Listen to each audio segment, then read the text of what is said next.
There's a version of you that never sleeps in, never skips training, never wastes time. There's a version of you who never fails. It is waiting for you. Genuinely ask yourself a question, you at home.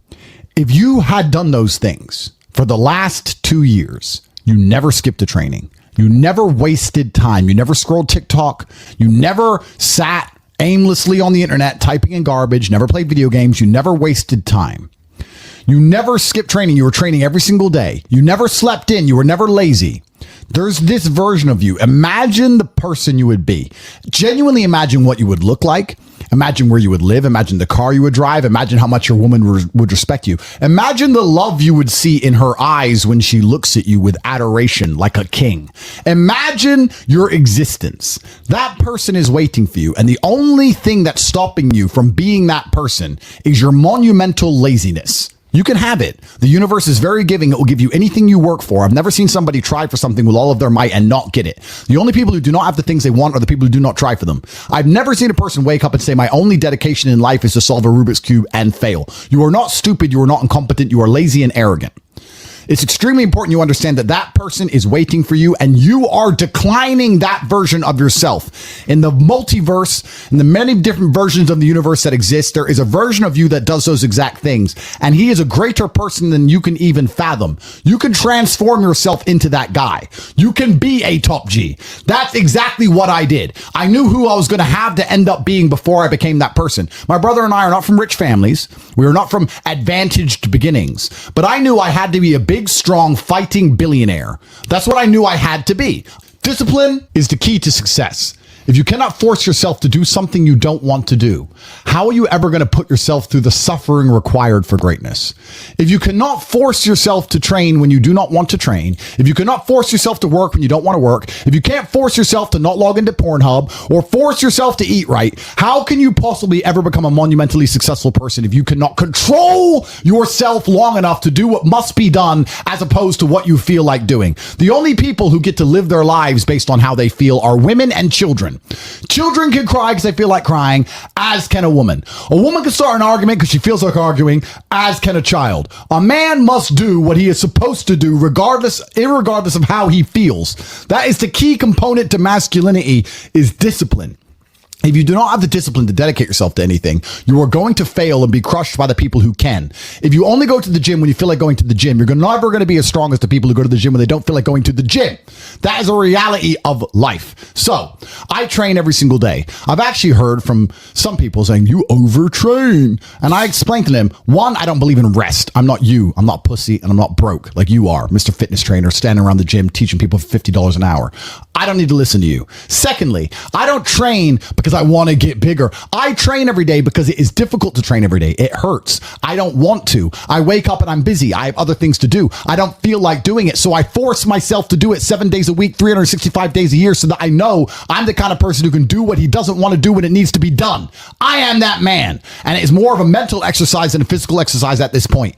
How can you ever outcompete me if I can force myself to do the things I don't want to do and you cannot? Discipline is absolutely essential for success, and you need to get very comfortable and very used to the idea of understanding that on your path to greatness, there are going to be long periods of time where you hate what you are doing, where you are dissatisfied with the actions you must undertake, where you are tired, where you are stressed. That is why it is difficult. That is why most people won't make it. If the path was easy, everybody would walk it and it would lead nowhere. 100 people start the path, 99 fall off because it is difficult, and the one person who makes it to the end gets the gold. If all 100 made it to the end and the gold was divided by 100, it wouldn't even be worth anything. The difficulty gives it value. The fact that it is difficult to do is the key component into the fact you want it in the first place. If it wasn't difficult, everyone would have it and you wouldn't want it because no one would respect it. It's supposed to be hard. Life is supposed to be hard. You're supposed to think this is terrible. You're supposed to suffer and smile through the pain regardless. Discipline is the key to success in all realms as a man. And if you lack it, you stand no chance. You can give most people a roadmap to success. You can give them a Ferrari with a full tank of gas, and a lot of people still wouldn't make the destination because they would say the drive is too far away. Quitters, they don't have the discipline. You can tell them exactly how to do it. You can give them the mechanism to get there, but they don't have the discipline to complete the drive and end up at the destination. That is the majority of Earth. This is your competition. People who, even if they are told what to do and people tell them exactly how to do it and help them do it, still quit, still fail because they lack discipline. Even me, with my monumental powers, I can't make a quitter successful. It doesn't matter how good I am. It doesn't matter how easily I make it for them to succeed. It doesn't matter how compendious and concise and powerful the real world is. It doesn't matter how much I text them and motivate them, how many emergency meetings I do to try and talk to them and hype them up, how much motivation I give them. It doesn't matter what I do. If they are a quitter, guess what they're going to do? They're going to quit. No matter how simple the map is to read, no matter how fast the Ferrari is, somewhere along the drive, the sun's going to get in their eyes, and they're going to sit there and go, I don't like this, this is hard, and they're going to quit. Quitters are the number one type of people that nobody can help. If you're a quitter, I can't help you. Life can't help you. God himself cannot help a quitter. So if you lack discipline, you lack the very basic building block to any type of success which exists on the planet. By every single metric which can be measured with science, you are going to stay a loser and a failure. The key is to keep training. If you train hard every single day, you don't have to worry about a little bit of vitamin C. It's true. If you don't train and you don't smoke, you're still going to be a pussy. Yes. The answer is always hard work. As soon as you are granted life, you are guaranteed death. What you do in between is up to you. You are all conscious. That could end tomorrow. That could end in 100 years. But the time between the beginning of your consciousness and the end of it is completely up to you. Training is never the wrong decision. If you're in jail, you should train. If you are free, you should train. If you are rich, you should train. If you are poor, you should train. If you smoke, you should train. If you don't smoke, you should train. If you drink, you should train. If you don't drink, you should train. You cannot escape that hard work is always the correct decision. There is no time in any scenario when working hard is going to be the wrong answer. You should always try your very best in all things. I will smoke 10 cigars a day and beat the shit out of you because I train harder than you can possibly fathom.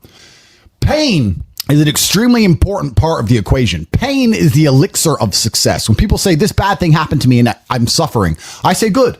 It is pain which is required. It's one of the elements in the chemical reaction. If the chemical reaction requires 5 particular distinct compounds and you have 4 and you're missing 1, it simply doesn't work.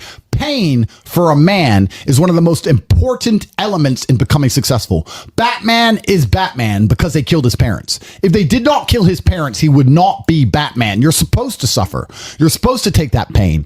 The worst thing that can happen to you as a man is you live a life with no pain in it. To be born into a rich family and have a nice, easy life and be given money and you don't have to go to the gym and not have to train because you have bodyguards and sit around like a fuck up. You're going to be miserable and unhappy and a drug addict buying prostitutes. You're only going to have women who adore you. You're only going to feel confident in yourself and feel happy when you've been through hell and come out the other side. The pain is required. And you'll often notice that people who are better than you are people who have suffered more than you have suffered. So the person who is waiting for you, he requires your motivation. It also requires huge amounts of pain. So when bad things happen to you, do not sit at home and lament. Do not feel sorry for yourself. Instead, look in the mirror and say, thank you, God, for giving me one of the ingredients that is needed for the chemical concoction that is going to turn me into a superhero. Because pain is an extremely important one. In fact, it's one of the most important ones for a man. Everything is war. All of it. Sitting in the commute without losing your patience is war. Trying to find a way to escape your slave job is war. Keeping your wife happy and your children inspired is war. Training to become stronger than before is war. It is all war, and it cannot be avoided. And I'll tell you why it's war, because war is 2 opposing sides trying to achieve the same goal. 2 opposing sides want the same land or the same influence over X land. And the car you want, the Ferrari, you're not the only person who wants it. The reason it's so expensive is because others people want it. The girl you want, the beautiful woman, everyone wants her. It is war. It is competition. Everything about life as a man is war. It is conflict because you are competing against the other men who want it the same, which is why discipline is such an important thing, which is why you must take the pain and add it to the concoction to become as formidable as possible. Life is war. This idea that you can go through life as a man and avoid war is probably the biggest mistake that most men make, because it is impossible for you to achieve anything significant without war. Running a business is war. Running a hotel, running a restaurant, running an online company, it's war. Training is war. Life as a man is war. You need to wake up and view it exactly as what it is. Everything I want, other people want. Everything I desire, other men are trying to get. This is a war and I must outcompete them. That is the best possible mental model you can have. Even in jail, it was a war for who could stay most calm, a war who could control their mind the best, a war for who could suffer the least. That is war. I was surrounded by people who lost their minds and I refused. It was a battle and I was successful. Life in and of itself as a man is a never-ending struggle and a never-ending battle. It is the constant of the human condition. Evolution requires pain. While others complain that they do not feel happy enough, I'm happy I'm struggling. I don't want to be happy. I want to be great. This is the beauty of life as a man. Do you understand? I don't care. I'm happy to be struggling. I wanted to fight. You wanted to win. I wanted to fight. That's the difference. You're concerned with winning. I wanted to just fight. And we're fighting. That is the beauty of life as a man, to be great. If you concern yourself only with being happy, you are once again acting like a female or a child. Happiness is fleeting. It doesn't even matter. If you're concerned only with the hedonism of happiness, you're going to drink alcohol and go to parties and go to festivals and take drugs. I want to be happy. Who cares? I want to be great. I want to be great all of the time. And let me ask you a question as a man at home, genuinely, truthfully. Would you rather be a loser who's always smiling, a happy loser, or would you rather be a stressed winner? Because I'll tell you something about winners. Most of them are stressed. We are stressed. We're stressed. Putin is stressed. Genghis Khan was stressed when his messenger turned up after a 4-week ride with updates from the battlefront of Iran. I'm sure he was stressed by what he read. Even if it was very good, even if it all looked fantastic, he started to feel stressed. Okay, well now maybe I need to go to Iran. How long is it going to take me to get there? Maybe we need to send more horses. Maybe we need to colonize Iran. He felt stress because the beauty of life as a man is to be great. So you have to sit here and ask yourself, do you want to be a happy loser that's insignificant? Nobody knows you exist. Women don't respect you. Men don't respect you. Nobody cares if you live or die, but you get to smile all the time. Or do you want to be one of the most important people on the planet with a little bit of stress? I am brilliant because I've decided to be brilliant. And if I have to sacrifice happiness to be brilliant, then that's fine. You know what the great thing about it is? You know, it's amazing what God gives, how the whole world becomes full circle. If you stop caring about being happy and you start caring instead about being great, guess what you end up being? Great. Along with great. And you know what? Yeah, happy. You end up happy if you forget about happiness and try to become great. You will never be successful if you're concerned about being happy, so forget about it. I like to consider myself a wise old man, and I'm trying my best to encourage and instigate a revolution amongst the youth where men take absolute self-accountability and they believe in themselves and they take responsibility for absolutely everything. As a man, you are most formidable if everything is your fault. If it rains outside and you get wet, that is still your fault. Can you control the rain? No. Could you have brought an umbrella? Yes. You need to blame yourself for all things, the good and the bad. And by doing this, you take absolute self-accountability, which allows you to build a mental model in which you will find solutions. 1, 2, avoid trouble because you know that anything bad happens to you is your fault. And 3, be the most fearsome competitor possible because we're living in a very competitive world nowadays amongst the elites. The people who understand that you're living inside of a fish tank are trying very hard to get out. And you have to make sure that you can outrun some of them if you want to escape. It's an age-old adage. If a bear is chasing a group of people, you do not have to be the fastest one. You just have to be faster than the slowest. The slowest person is going to die. So as long as you're ahead of the majority of people, you stand a very good chance of avoiding slavery. Being a powerful man isn't always about furious anger and instilling fear. As enemies attempt to attack your energy and lower your vibration, understand this: power is untouchable. Power may notice, but it doesn't care. Sometimes power is simply not giving a fuck. Being a powerful man isn't always about furious anger and instilling fear, meaning sometimes it is. You need to retain the capability to instill fear with furious anger. A man who cannot do that is not a man. It is one of the cards you need to have in your deck. However, more often than not, when you're in a true position of power, you will play the alternate card, which I'm describing here, as simply not caring. How can you not give a fuck about things? Well, I'll tell you how. If you're filthy rich and you have a strong network of people around you who you trust, and you have a good family, and you have beautiful children, you have women who love you, and you have beautiful supercars, you live with your best friends in a compound, you have armed guards, and you're proud of yourself, and you're strong, and you train hard every day, and you're monumentally successful, and all of your dreams come true. And if you want something, you can instantly snap it up. You want a Pagani, you want a Bugatti, you want a $25 million apartment, anything you want, you buy. It's very easy to not give a shit about the opinions of people who don't have one fraction of your success. And what these people are trying to do is drag me, I'm using me as an example, but we can also use it for you. When you have true power, they're trying to drag you down. They're not trying to elevate themselves. They're trying to drag you down, which is a very different thing, because it's amazing how God rewards those who are trying to build and create and elevate, and how it punishes those who are simply trying to destroy and be spiteful and negative. And these people are going to dedicate hours and hours and millions of hours of their life towards a certain cause. Thank you. To try and drag people down who they cannot affect because they're already too powerful and too large.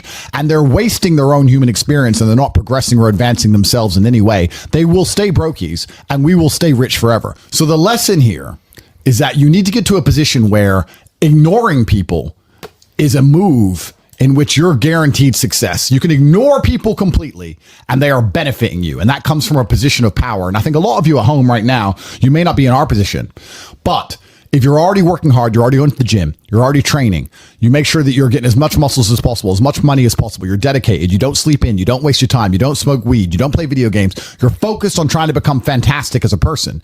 You can just ignore that girl.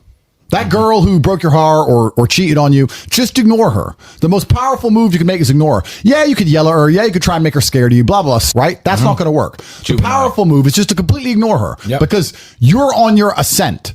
She is likely on her descent. She likely has no intention of improving herself, no intention of becoming richer, no intention of becoming better looking. Time is against her.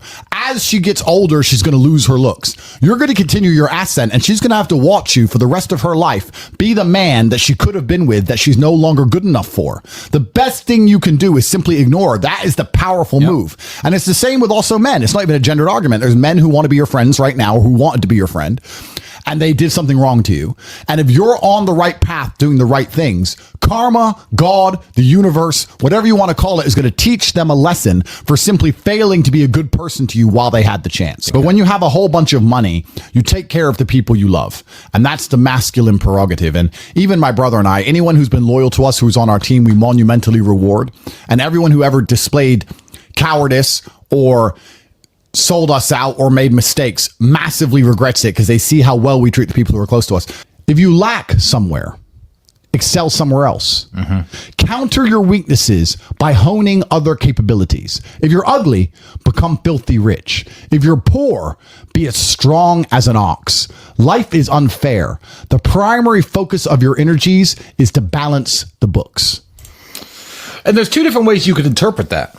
You can, obviously, increase the attributes that you are lacking. If you have the ability to train, because a lot of people don't. Some people are born without arms and legs, but you, with 2 arms and 2 legs, are sitting at home jerking off to Pornhub, flabby and fat.